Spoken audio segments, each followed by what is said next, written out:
spent about a week and a half there selling art. It's pretty amazing. It's very, Cool town. the Tucson of old was sort of where old people went to die, but it's a very, very active sort of arts community now. Totally. And there's this wonderful hotel there called the Hotel Congress, which is Okay. kind of this big, sprawling old hotel complex that's got multiple stages, and there's music going on every weekend, all the time. Really? And right in the main entrance is the radio station, has a glassed in out onto the street Okay. where they can do broadcasts there, and so that's where they broadcast their show from. So Wow. they have the speakers out in the street. It's like a party out in front, and so they just rage every Friday night. Now, how close is this Um, to the university? Do you know? I'm not sure, but it's right downtown. Okay, because the university is just like right off of one of the main drags. So, Yeah, very well could be. okay, okay. And what does Very he well play could in be. the But band? he listened to that show sometime on a Friday Okay, night. It's and call in or whatever. okay. He's I'll tell him. wonderful. And Go ahead. you said that was KXCL, correct? Hang on, let me have a look here. Yeah. Because we got to make sure we've got the call letters right, or else we're going to listen to some country station. Oh no, or worse. Right. 91.3 KXCL. 91.3. Perfect. Okay, cool. Yep. But Um, it's really good. And what does he play in the band? What is his instrument? Well, he is in our band. He's Yeah. a video artist. Oh, video. The And so video he arts. Okay. has this Gotcha. extremely, sell kind of cobbled together amazing rig of stuff. Okay. And he, so we part of our rider is a video screen. It has to be a pretty good one because he accompanies all those songs, and he mixes video live. Not like, I mean, there are some cameras, but he has lots of digital tracks going, and he can control them with a theremin, and just Very he has cool. portable stuff. He can run around stage and do things, and Nice. he's really, really talented and super, super into it. And he also does that in another band he works with, Metronome, spelled with a GNOM. Okay. Okay. So metronome, and they do fantastic, like, kind of like lo-fi Commodore 64 stuff, and just Wow. patch it all together, and just like Commodore really, 64. yeah, like real Oh my gosh. real hardcore music, and pretty challenging sounding, like the noise scene, Right. Right. and that sort of thing, and really challenging video and stuff, pretty aggressive and pretty awesome, but funny too. It's not just Right. all like scary stuff. Right. And then he plays with another guy. Anyway, really fascinating guy. Very, Okay. very Well, was a fan who made a lot of videos for us just for the hell of it, and they were so good we started using them, and then eventually said, hey, you want to come perform with us? And he did, and just kept performing with us, and he's been to Brazil with us 4, 5, 6, well, probably 10 times, and wow. he's fun. That's Very drink impressive. with, and tells good stories, and he's a freakazoid for sure. Well, he'd have to be to hang out with you guys, so. I'm telling you, he's more information society than we are. Really? Yeah. Okay, that says so. He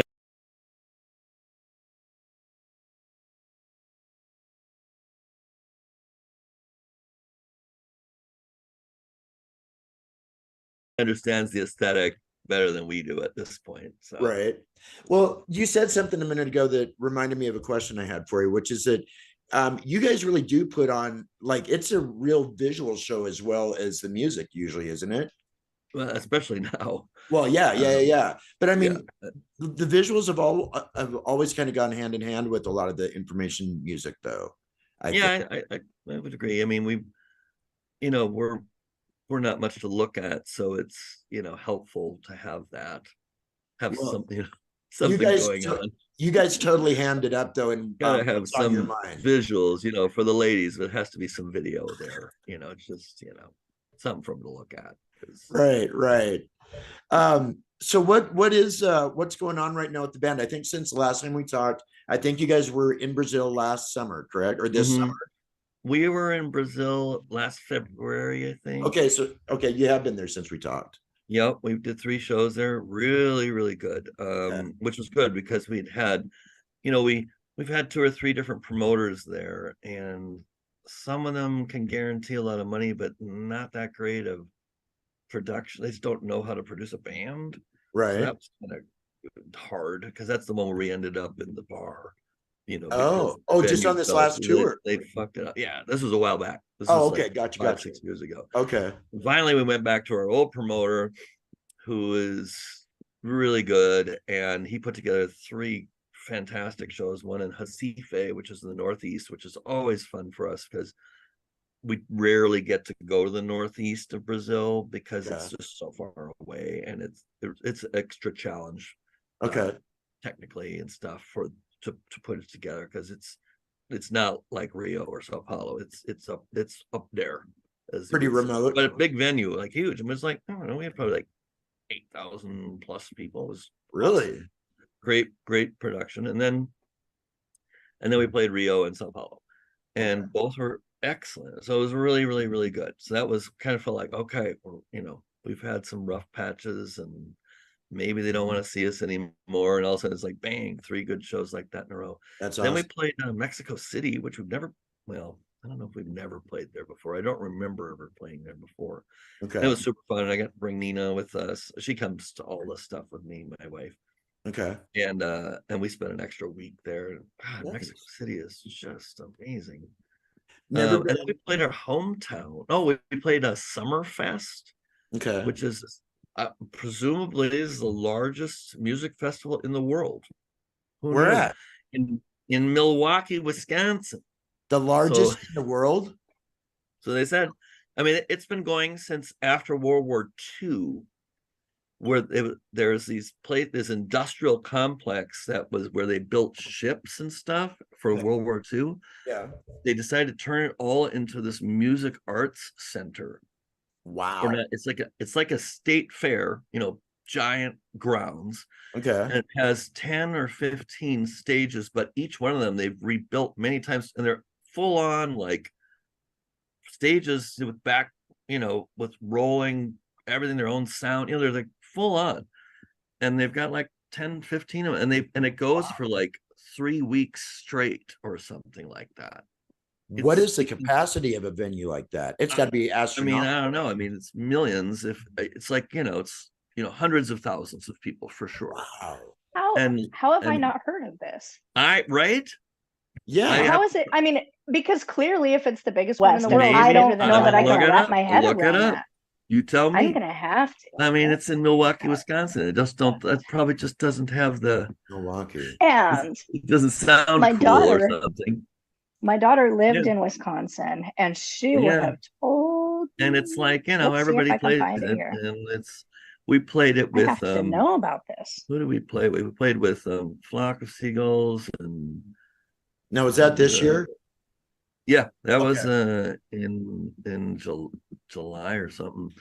And then we got to play in our hometown, so that was fairly recently, maybe a couple months ago. When was the last time that happened? That was, I mean, God, last time we played in Minneapolis was probably 5 years ago. So it was a good show. It was a really fun show.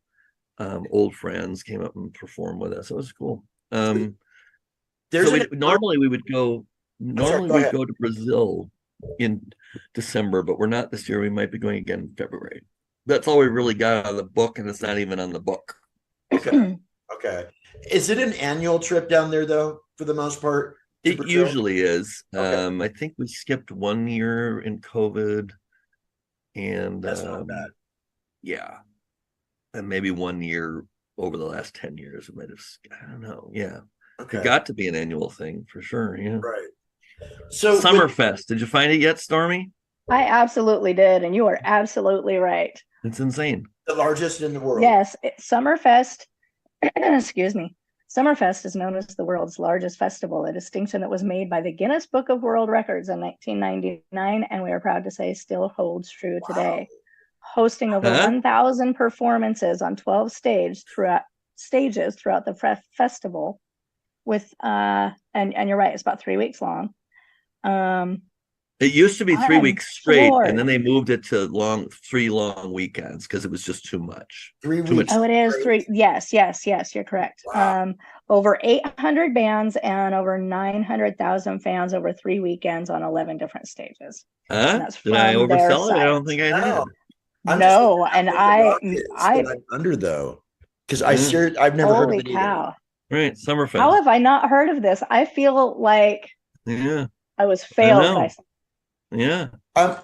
Did Information Society ever play Lollapalooza? No, we were just never cool enough or something. I What don't about know. Coachella? No, why? I mean, I look at those lineups and it's like there's 100 bands there that are unknown. So you think we could at least squeeze us into the unknown category, but I guess not. But we are also like not a going concern, as you might say. We have very limited time when we can do stuff because True. we all have veto power, the three of us at least. Okay. If we don't want to do a show for whatever reason, any one of us can say, no, I don't want to do it. We don't have to argue about it. And that doesn't happen very often, but still, and our manager just only brings us stuff that he knows that we'd want to do, and the money is right and the timing is right. And he usually asks me first. There's sort of a hierarchy. It's not because I'm the most important, but I'm the one with the most limited sort of. Well, with your schedule, I'll bet. Because I have to take time off from teaching. If it's during the school year, it's complicated. But I usually say yes because I love it more than those guys. So I'm kind of the guy the least likely to be able to do a show, also the most willing. So it kind of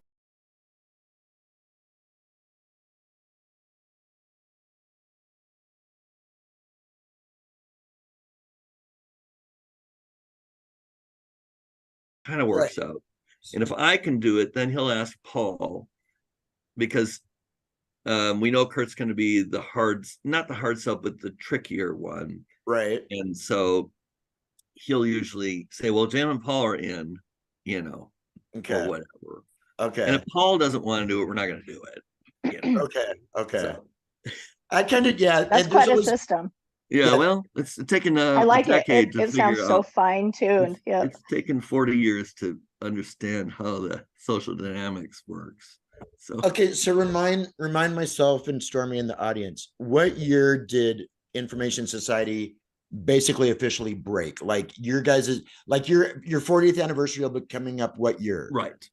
Well, I mean, as far as when we broke into the national consciousness. Well, yeah, because Information Society, the self-titled album, came out in, was that 87 or 88? 88. 7 or 88, yeah. Okay. Maybe the end of 87. So it's coming up in another few years then. Yeah. Yeah, we did our 30th anniversary on that some time back. Okay. And we actually only, like as bands do now, they played only that album. So we did that in Brazil. Okay. A few years back. And of course, then we played other stuff afterwards. But we played it kind of sequenced through. But anyway, I guess that would be 87 or 88 or something like that. That's cool. Yeah. But running, it was a regional East Coast hit, and that was probably 84, 85. It was that much earlier. Okay. Yeah, and then this was 83. 83. Yeah. Okay, so remind me, did you say that this one is still available?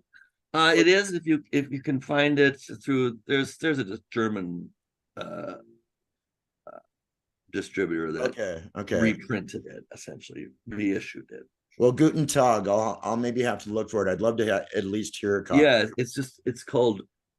At that time we were the Information. Oh, the Information Society, but then we had to. And then the kind of self-styled. I mean, this is all rub-off lettering. I don't know if you remember that. Yeah. Really? And this, I think that the circle on this was actually made using a quarter and drawing around it, and then hand putting this in and then blowing it up. So Really, was not particularly sophisticated. I love those. But we, no, stories. everybody hated us in Minneapolis. So, Oh no. Which is so yeah. weird. Well, we were the first all electronic band Right. in Right. Minnesota, if not, in the US for that matter. R- And so, like I was saying earlier, people are always interested in, what's popular, and they are threatened by what sounds new or different. And which, having everybody hate us as young artists, is kind of what you're after too. You kind of want to push boundaries, at least the way we wanted to be artists, sort of Right. kind of. Well, we, like, people say, a couple of things. People say, so what do you think of, what was it with the 80s? Is that we hated the 80s. That's why we made this music, because we didn't want to be guitar bands. I mean, even 80s bands are basically just guitar bands for the most part. You might have a synthesizer with a synthesizer, Maybe. the Cars, even Devo was a guitar band. Oh yeah. And and so, but we were from our inception, we were an all electronic band, Right. which made us sound weird.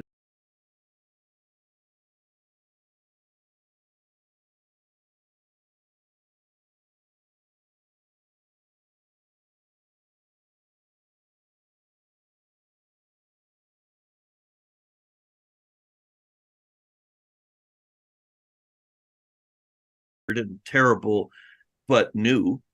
And it was an era of the weirder the better, and that was what was so fun about it.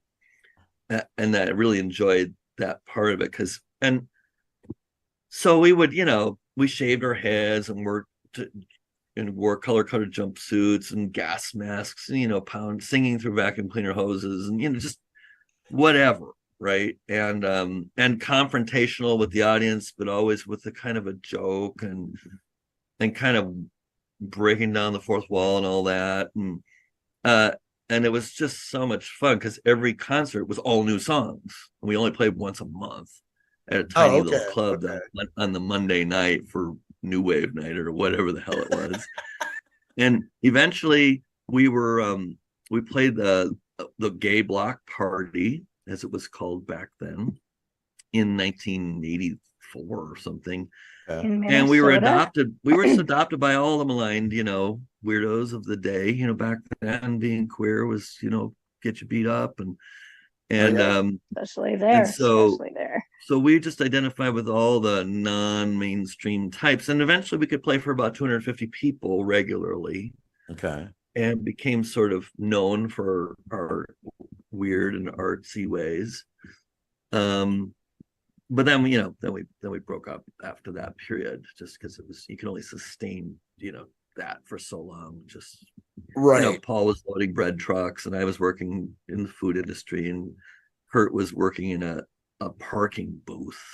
So which both Kurt and Paul worked in parking booths for a while, and then Paul worked in a photo mat where they put off film. Yeah. And it's just, and then he worked at a submarine center. I mean, he's never really had like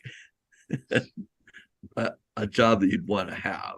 Right. So, but that was probably to supplement the income, though, right? Absolutely. I mean, we exactly. didn't have anything. We were just all living together, and in the new wave ghetto, as we called it, in Minneapolis, South Minneapolis, right, where the cheap rent was and stuff. But it was certainly fun for 20-year-olds. What more could you hope for? Oh, no doubt. Well, in a town that having that history is really wonderful for us now, because we can literally walk off stage after a show and immediately pick up on a conversation we were still on in '84, arguing about some stupid piece of equipment or whatever. Really. And it's just so much fun to have old friends like that. Oh, no doubt. Yeah, and the fact that you guys go back that far. And before that, I mean, Kurt and I met in the dark room, a long time ago. Okay. When he was doing painting. He was a visual artist, painter. Okay. Kind of stylized over large format, sort of Dolly ripoffs and stuff like that. Oh wow. and Paul was into jazz saxophone, and he had Jerry curls and got into funk. And so that's kind of when it really when Information Society is, we're like sort of like an English electronic band from the mid 80s, but we are American, and we have a lot of African American idioms have informed the sound, and at least the beats are a little more syncopated. They're not just kind of Euro 4 on the floor. They're usually syncopated somehow. Something in the air. And we were also the first band to use digital sampling.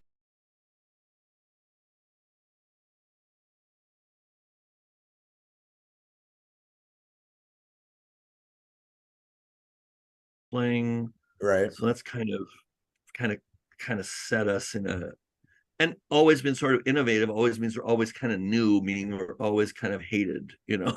Right.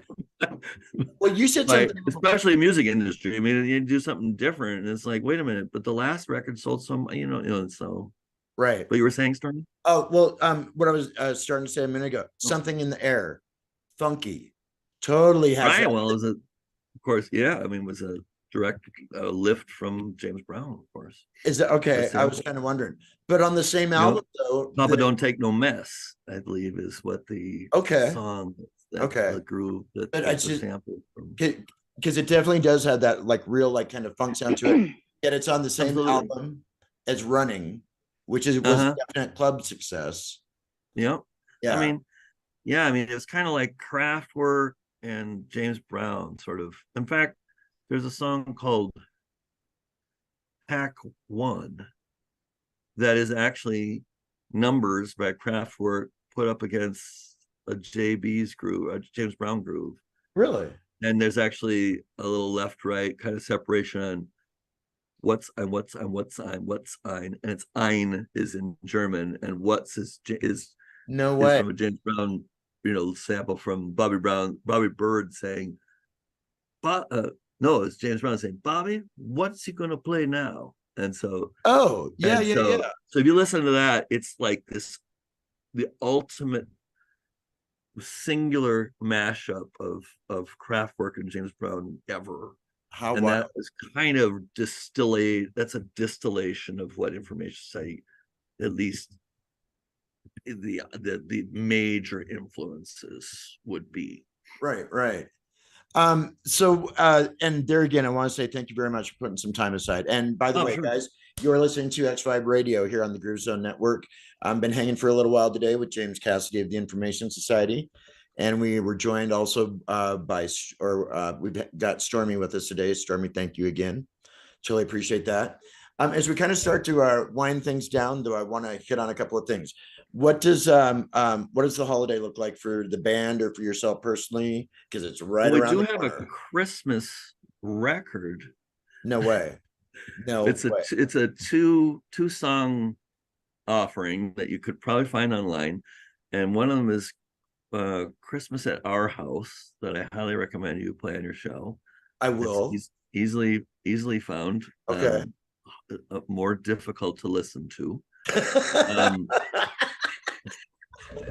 It starts out with recordings from the early days. Okay. And then I think on the other side is He's Coming, which is kind of our Santa Claus is coming, but sort of dark and a little scary. Really? And he knows what you're thinking, so he's coming. Oh, leave it to you guys to make it like this twisted, like fairy tale kind of sound. Absolutely. What year? When did it come out? That was we probably put that on in 86 or something. I think it's got or 88 as a kind of spoof, but I think it's got the original album cover from the first record that you're familiar with. Okay. But we're all wearing Santa hats or something stupid. Okay. Wow. I will definitely look for it. But there is an amazing record that you should, if I can just excuse me a minute. Hey, do you have any more questions for him?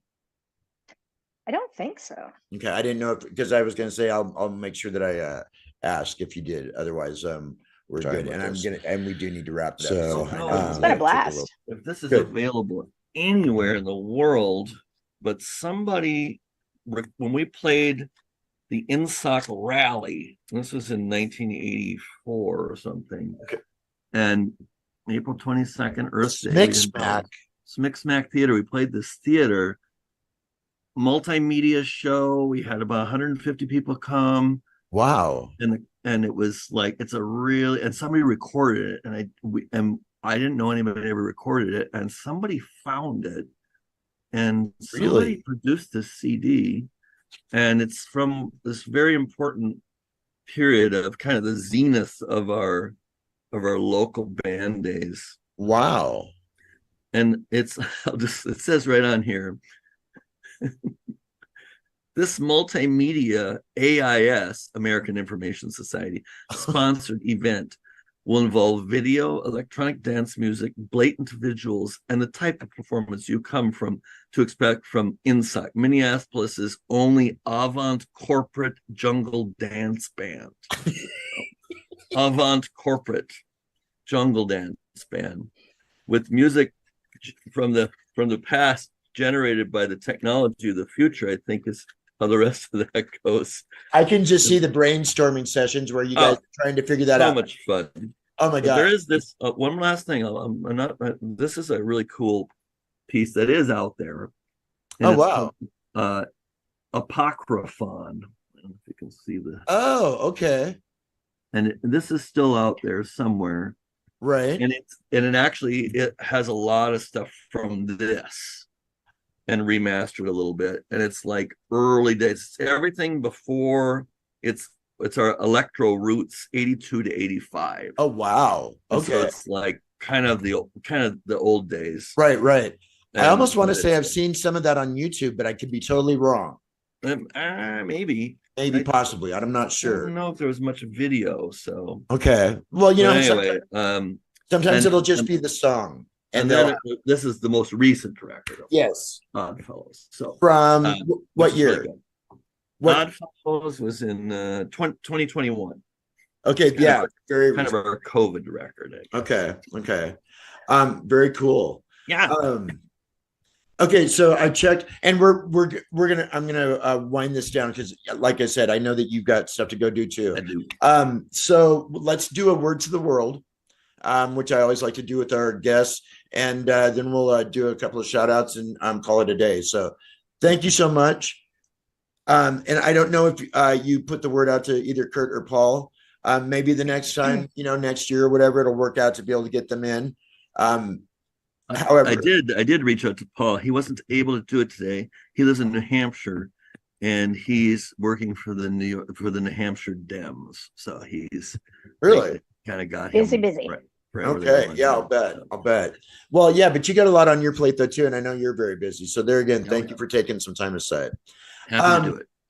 Word to the world. Anybody that's watching today, what do you have to say to them, mister?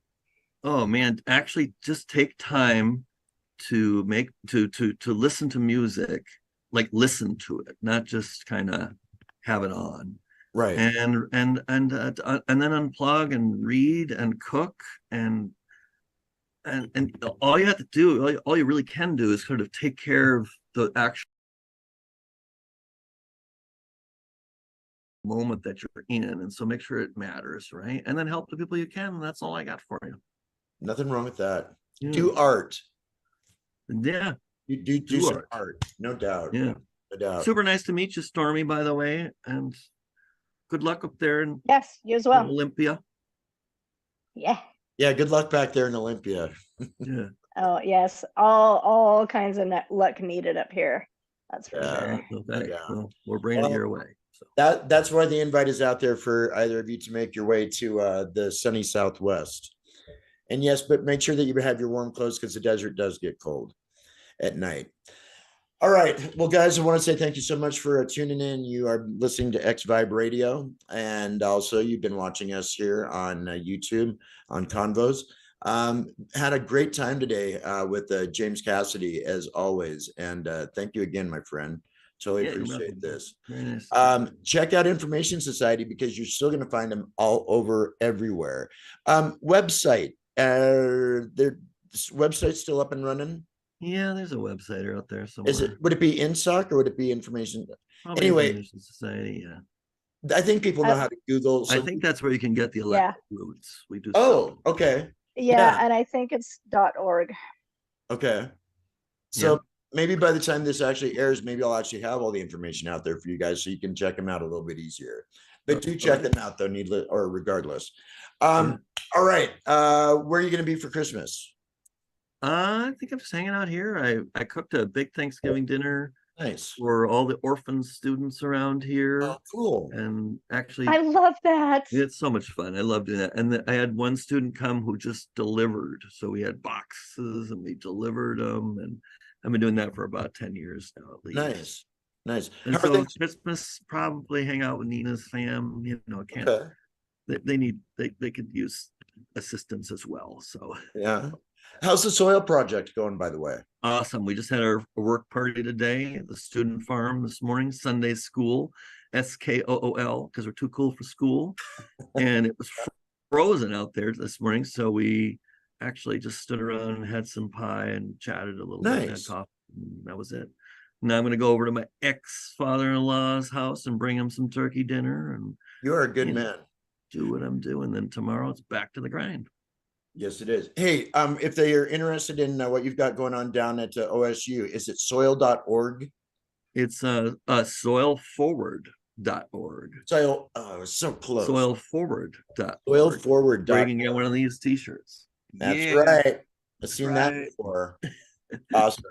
So yeah, guys, plenty of stuff to check out on James and his stuff down in Oregon, as well as the band itself. So do.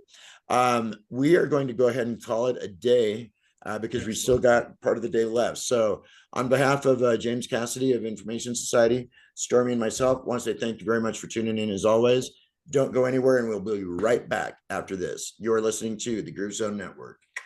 Be right back. Ta-da! Dun, dun, dun, dun. Thank you guys. Yeah. So much. Thanks so much for being with us, James. It's been a pleasure. Thank you for being with us.